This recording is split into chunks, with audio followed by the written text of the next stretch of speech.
उस दिन मम्मी सुबह ही खेतों में काम करने निकल गई थीं और मेरे मामा का छोटा बेटा मेरे घर आया हुआ था।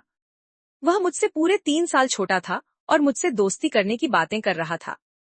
उसका नाम प्रवीण था और प्रवीण 19 साल का था और मैं 23 की। प्रवीण से अक्सर मेरी घंटों बातें होती थीं।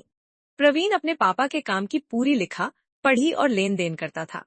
मेरे मामा की कपड़ों की 3 दुकानें थीं और तीनों दुकानों की जिम्मेदारी प्रवीण के ऊपर ही थी। प्रवीण के पास कैश भी रहता था और यही वजह थी कि मेरी उससे घंटों बातें होती थीं।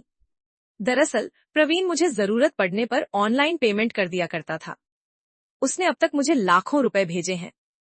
मैंने जब भी पैसे वापस करने की बात कही तो प्रवीण कहता था, दीदी मुझे पैसे वापस नहीं चाहिए, बस मुझसे आप बात कर लिया करो। बस इसीलिए मेरी प्रवीण से घंटों बात होती थी। प्रवीण मुझसे हर तरह की बातें किया करता था जो मुझे बेहद पसंद आती थीं।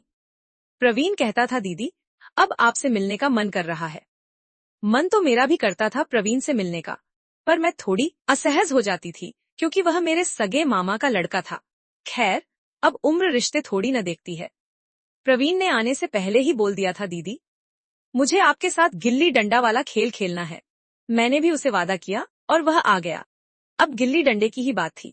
प्रवीण बार बार कह रहा था, दीदी चलो अब खेलते हैं, बुआ तो चली गई। मैं बोली, यार गिल्ली डंडा खेलने के लिए घर में जगह नहीं है और यहाँ कोई भी आ सकता है। प्रवीण बोला, दीदी मैं गिल्ली डंडा खेले वापस नहीं जाऊंगा। अब मैं कैसे कहती कि प्रवीण तुमसे ज्यादा तो मैं बेचैन हूँ तुम्हारे साथ गिल्ली डंडा खेलने के लिए। फिर मेरे दिमाग में विचार आया कि क्यों न प्रवीण को अपने खेत पर ले जाया जाए गिल्ली डंडा खेलने के लिए। मैं बोली, प्रवीण चलो खेतों पर चलते हैं, वहाँ काफी सारी जगह है गिल्ली डंडा खेलने के लिए और वहाँ कोई हमें देख भी नहीं पाएगा। प्रवीण बेचारा अपनी दीदी के साथ खेल खेलने का भूखा चल पड़ा। हम खेत पर पहुंचे और एक अरहर के खेत में घुस गए।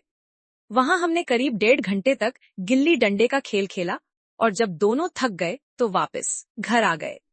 वैसे तो प्रवीण शाम को अपने घर वापस जाने वाला था, लेकिन अब न बोलने लगा था क्योंकि उसे तो अब खेल खेलने का स्वाद पता चल गया था। प्रवीण बोला, दीदी जब तक मैं आपके साथ 20 से 30 बार खेल नहीं खेल लेता, मैं यहाँ से नहीं जाने वाला। प्रवीण ने मेरे मन की बात का दी थी क्योंकि मेरा मन उसके मन से ज्यादा कर रहा था खेलने का।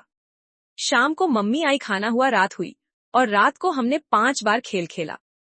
उसके बाद प्रवीण पूरे 9 दिन हमारे घर रुका और 9 दिनों में प्रवीण ने मेरे साथ लगभग 70 बार खेल खेला था, जिसमें हम दोनों एक दूसरे से खुश थे।